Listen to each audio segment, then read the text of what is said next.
दोस्तों, भारत में जब भी आला सरकारी नौकरियों की बात की जाती है तो आईएएस और आईपीएस के नाम सबसे पहले ज़बान पर आते हैं।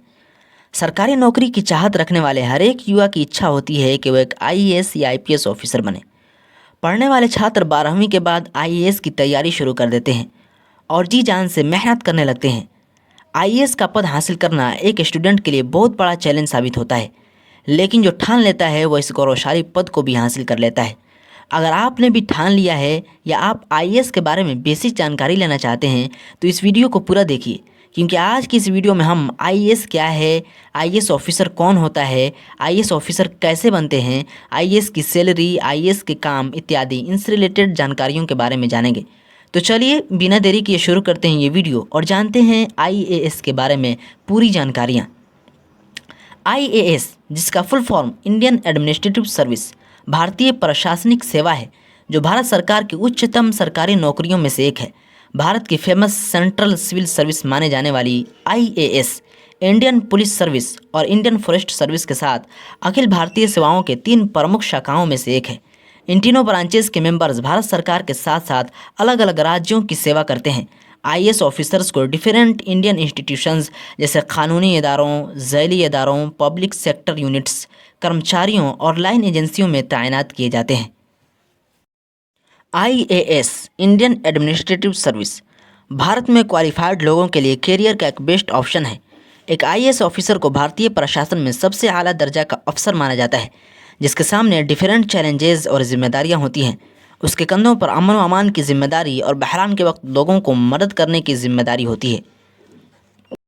एक आईएएस ऑफिसर बनने के लिए यूपीएससी मेंस, प्रीलिम्स परीक्षा और इंटरव्यू पास करना होता है। यूपीएससी परीक्षा में सिलेक्टेड होने के बाद कैंडिडेट को बेसिक ट्रेनिंग के लिए Lal Bahadur Shastri national academy of administration में भेजा जाता है।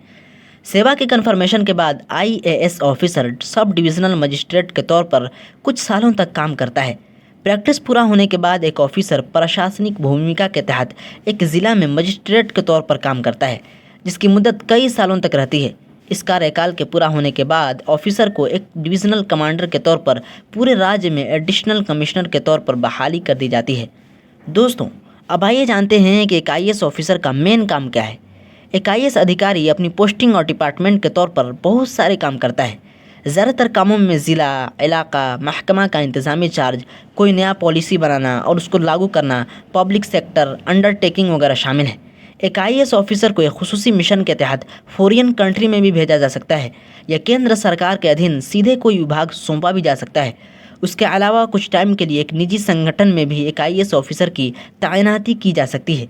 एक आईएएस ऑफिसर को किस तरह का काम करना है ये डिपेंड होता है कि वो कितने काम करता है। ये असाइनमेंट 3 तरह के होते हैं: फील्ड, स्टेट सेक्रेटेरिएट या public sector undertaking central secretariat. दोस्तों, अब आइए जानते हैं कि आईएएस में कितने पद होते हैं। काम के आधार पर एक आईएएस अधिकारी को नीचे दिए गए पद मिल सकते हैं।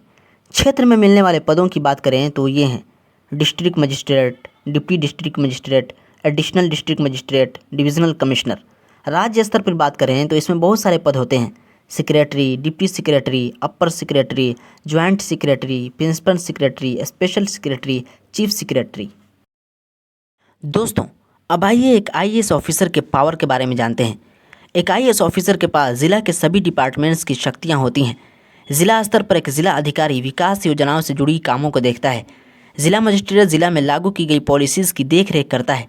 और भी बहुत सारे पावर्स एक आईएएस ऑफिसर के पास होता है।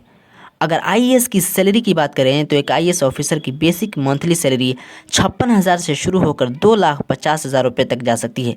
इसके अलावा उन्हें रहने के लिए हाउस, सरकारी गाड़ी, घरेलू आमला, सब्सिडी वाली बिजली, पानी वगैरह जैसी सहूलियात मुहैया कराई जाती हैं।